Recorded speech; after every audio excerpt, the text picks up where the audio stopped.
O Freud, que é o primeiro que vai pensar a fantasia, né? É claro, é o pai da psicanálise, ele vai pensar a fantasia lá no texto que se chama Bate-se numa Criança.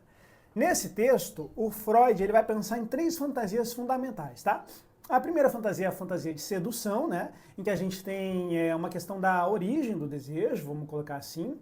Então, nessa fantasia de sedução é que a gente vai pensar, por exemplo, o sujeito numa relação de se questionar por que alguém quer ele, por que alguém o deseja, ou por que ele deseja alguém, né?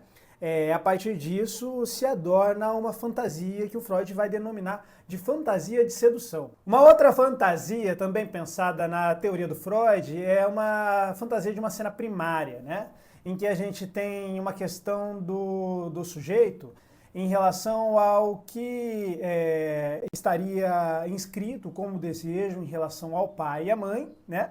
E a partir disso, ele pensaria como é que esse desejo concorreu para o surgimento de si, né? Ou seja, para o surgimento do mim, né? Do Moá. Moá num termo lacaniano, né?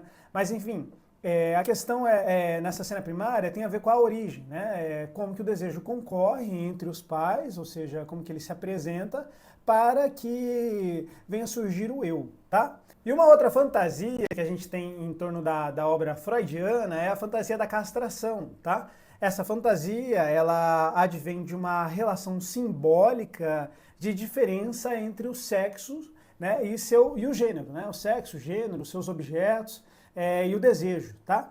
Então, na teoria freudiana, que vamos dizer assim, é o clássico da psicanálise, a gente tem essa relação com a fantasia, né? Nesses três tempos aí, a sedução, a cena primária e a castração, tá?